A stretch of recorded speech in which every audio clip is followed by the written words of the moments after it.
As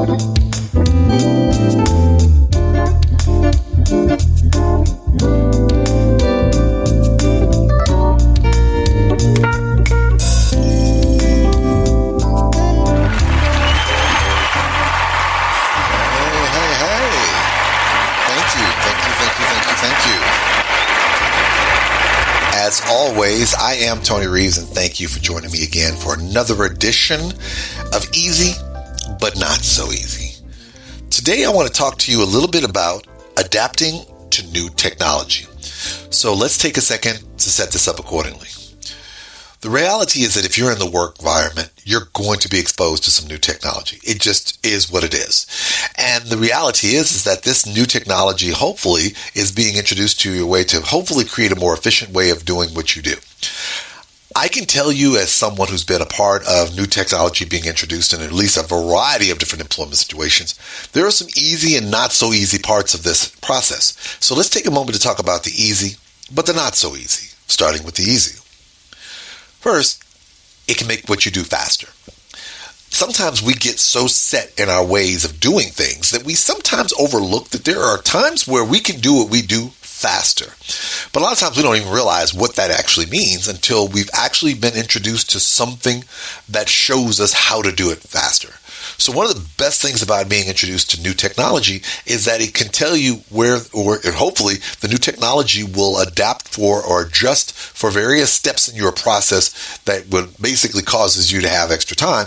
It may eliminate that, and now you can do what you do in a much faster capacity. Which also brings me to my second point. It may make you more efficient. Think about this. If you have something that you're doing and it takes you 20 steps to get it done, but now instead of having to pay attention to all 20 steps, you are now introduced to technology that reduces those 20 to 10.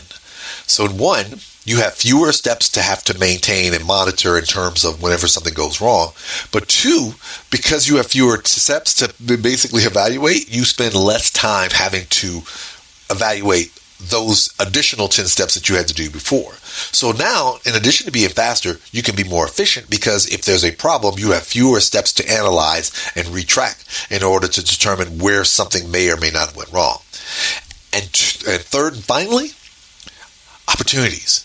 You may find yourself in a position of getting more opportunities to do things. And you're thinking, well, wait a minute, I don't understand. Well, think about it. Let's assume that you're doing something. And it takes you 2 hours based on 20 steps. Well, guess what? Now with the advent of the technology you're utilizing, you now can do that 10 steps in an hour. Well, now you have more time to be able to do other things.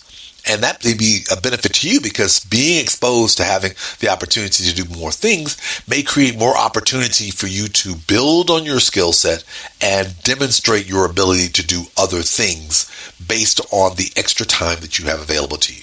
So as always, I tell people, when you're getting new technology, opportunity to be faster, more efficient, and have more opportunity to do other things. That, my friends, is the easier part. So let's talk about the not so easy part. First thing is you might be slow to change. And sometimes the technology is slow to change the things that you see. It's kind of a catch-22. There's a learning curve, people. And sometimes we all learn at different paces. There's some of us that adapt to change fairly quickly when it comes to new technology, but there's some of us it takes a while to fully grasp. And because it takes a while, it may cause your processes to be slower. How many of you found yourself in a position where you're utilizing new technology and you feel like it's actually adding time, even though it's supposed to reduce time, so you quickly revert back to doing the things that you used to do?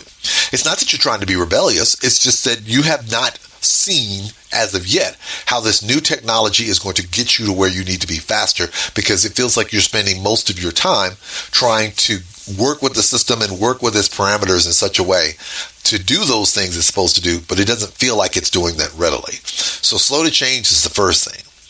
The second thing is sometimes you have the hiccups. And when people say, what do you mean by the hiccups? Well, guess what? If you are rolling out new technology, there is going to be a time period where there are going to be some unexpected things that happens. Because guess what? With anything new, you don't know everything. When you buy a brand new house, you don't know where you're going to have hiccups in the house, whether you're going to have cracks in certain places or leaks certain things. Ideally, you won't have those things, but guess what? Same thing with a car. When you drive a car, you like to believe that there's going to be no problem, but maybe there's a leak here. Maybe there is a hole somewhere.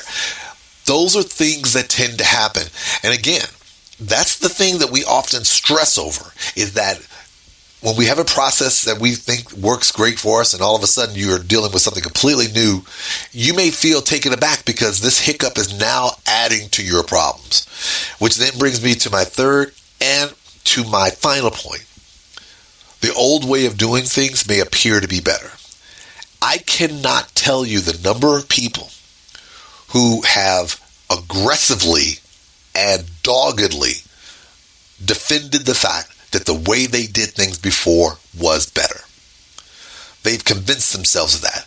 And it's not because they're trying to be difficult. It's because they've done the process for so long this particular way.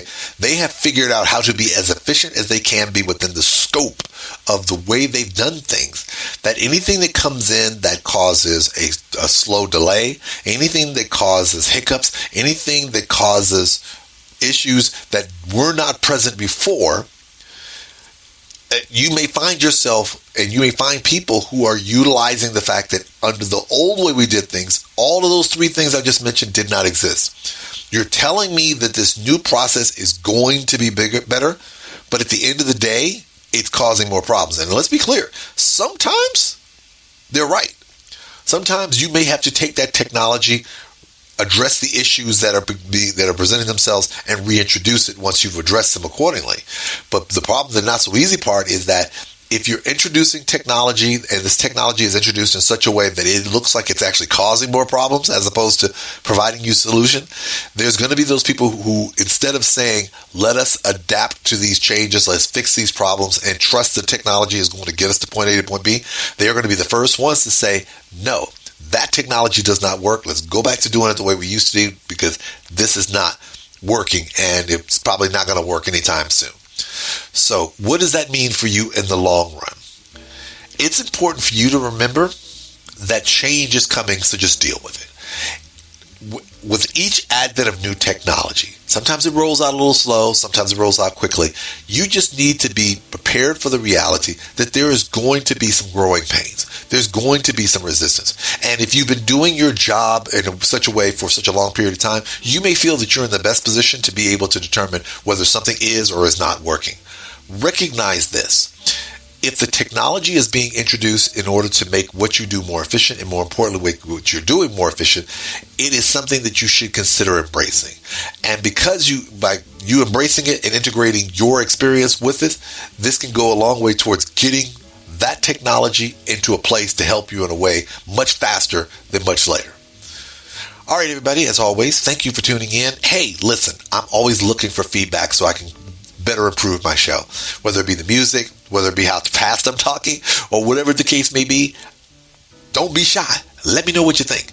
And as always, I have to end the show telling you that you can check me out on AnthonyReeves.com. And as always, I want to end the show with my favorite question of the day. Are you ready for the Anthony Reeves experience?